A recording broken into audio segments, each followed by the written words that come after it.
Assalamualaikum warahmatullahi wabarakatuh. Hari ini anak kelas 11 kita akan masuk ke materi tentang morfologi bakteri.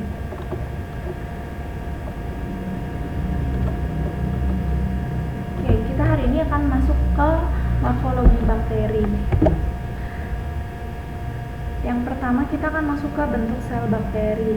Bentuknya itu sangat beragam, sebagian besar memiliki diameter mikron dan panjang 2-8 mikron. Yang kedua, berdasarkan bentuknya, bakteri digolongkan menjadi 3, yaitu ada kokus atau bulat, yang kedua itu ada basil atau batang, dan yang ketiga itu ada spiral. Nah, ini adalah contoh dari gambar-gambar bentuk-bentuk bakteri. Ini ada bentuk kokus, ini ada bentuk basil atau batang, dan ini ada bentuk spiral. Nah, dari bentuk-bentuk tersebut juga banyak variasinya. Nih, yang pertama, kayak ada kokus, ada 1, terus diplococcus itu 2 atau berhempitan 2. Nah, ini ada staphylococcus nih atau bergerombol. Nih, ada tetra itu 4. Berarti dia membentuk 4 nih bakterinya berbentuk kokus. Ini ada strepto itu atau dibilang seperti rantai. Nah, begitu pun dengan basil atau batang, ada variasinya, itu ada Coccobacillus, ada mono, ada diplo, ada strepto, nih ada parasite. Nah, di sini juga ada bentuk spiral. Nih, ada Spirochaeta itu dia seperti per ya. Terus ada Filamentus itu seperti cacing. Nih, seperti ini. Nah, lanjut kita masuk ke bakteri kokus. Nah, bakteri kokus itu berbentuk bulat, bisa bulat atau ada yang memang bulat tapi dia agak lonjong. Yang kedua itu hidupnya sendiri-sendiri, berpasangan, membentuk rantai, panjang atau lurus bergantung. Nah, yang itu ada diplococcus. Nah, diplo itu 2 artinya. Ada strepto itu dia seperti rantai. Terus ada Sarcinae itu atau toga bidang membentuk kubus. Yang terakhir ada Staphylococcus seperti anggur atau bergerombol. Jadi dia bentuknya itu bergerombol seperti anggur, seperti kita udah bahas nih. Ini bentuk-bentuknya kokus. Lanjut kita masuk ke bakteri basil atau batang. Nah, berbentuk seperti batang atau silinder. Ini atau berbentuk kayak tabung ya. Terus yang kedua itu memiliki ukuran yang beragam. Nah, ini macam-macamnya sama juga, ada Diplobacillus, ada Streptobacillus, ada Coccobacillus. Lanjut kita masuk ke bakteri spiral. Bakteri yang tidak lurus seperti basil memiliki 1 atau beberapa lekukan. Nah, ini yang dibilang spiral berarti dia punya lekukan ya, atau kayak seperti per atau berbentuk seperti huruf S juga bisa. Nah, bakteri basil dibagi menjadi ini, ada Vibrio menyerupai bentuk koma, terus ada Spirillum berbentuk pilinan dengan selnya yang kokoh, terus yang ketiga ada Spirochaeta atau berbentuk spiral, tubuhnya sangat lentur. Nah, nih makromolekul bakteri. Nah, bakteri itu terdiri dari apa sih? Dia terdiri dari DNA, RNA, protein, polisakarida, dan fosfolipid. Yang kedua itu struktur dan urutan makromolekul menentukan sifat genetik dari sel yang terdapat dalam kromosom DNA. Lanjut. Nah, ini makromolekul penyusun materi sel bakteri. Nah, ini makromolekulnya subunit. Nah, ini terdapat pada apa sih? Kita bahas satu-satu. Yang pertama itu ada asam nukleat. Nah, asam nukleat itu subunitnya itu ada nukleotida. Nah, nukleotida itu terdapat pada apa sih? Yang pertama ada di DNA, itu ada nukleotida, ada di kromosom plasmid. Terus ada rRNA, itu adanya di ribosom. tRNA itu ada di sitoplasma. Yang kedua itu ada protein. Nah, subunitnya itu atau pembentuknya itu dari protein itu ada asam amino. Nah, asam amino ini terdapat pada apa sih? Ada di flagel, ada di pili, ada di dinding sel, ada di membran sitoplasma, ribosom, dan sitoplasma. Yang ketiga itu ada polisakarida. Nah, polisakarida ini subunit tuh atau penyusunnya ya ada karbohidrat.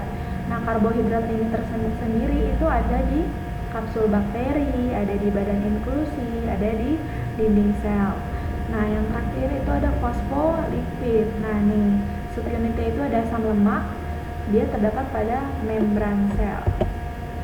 Nah, nih, struktur sel bakteri terdiri dari 3 struktur. Yang pertama itu ada struktur eksternal. Nah, struktur eksternal itu ada apa aja? Ada glycocalyx, ada flagel, nih flagel atau alat gerak atau pilih struktur. Dan yang kedua itu ada struktur dinding sel. Nah, struktur dinding selnya itu dia terdiri dari 2 nih, ada gram positif dan gram negatif. Yang ketiga itu ada struktur internal atau struktur dalam dari si sel bakteri tersebut. Ada membran sitoplasma.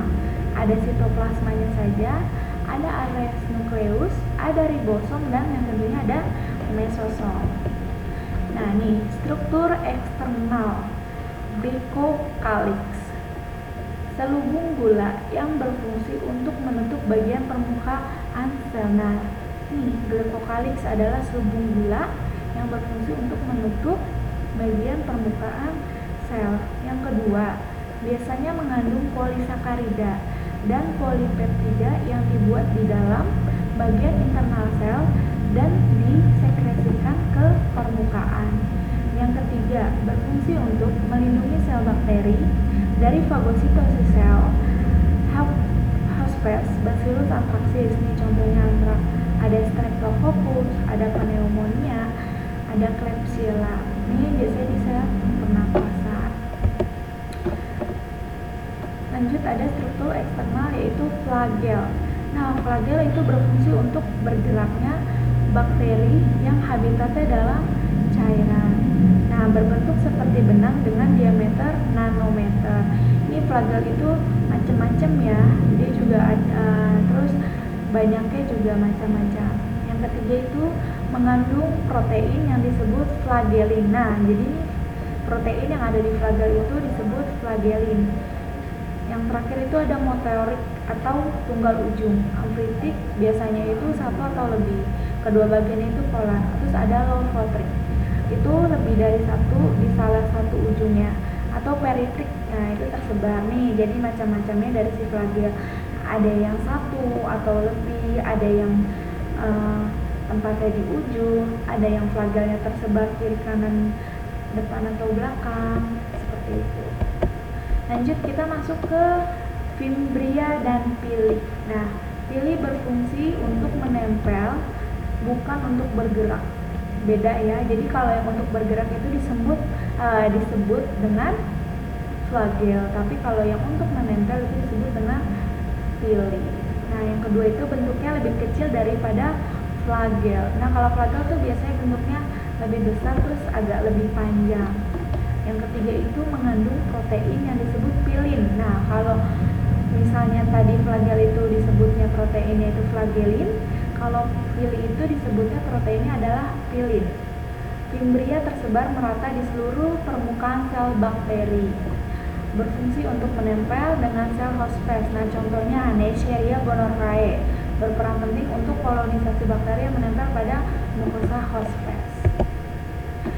Nah, pembelajarannya untuk kali ini untuk morfologi bakteri cukup sampai di sini. Sebelum nanti kita masuk ke praktek, jadi kalian harus membaca materinya terlebih dahulu. Kalian harus pahami dulu. Jangan lupa diulangi terus pembelajarannya di rumah sebelum melakukan praktikum bakteri. Mudah-mudahan apa yang saya berikan sekarang bermanfaat untuk kalian melakukan praktek nanti.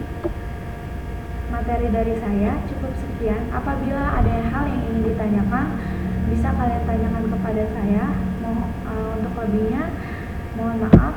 Assalamualaikum warahmatullahi wabarakatuh. Selamat siang.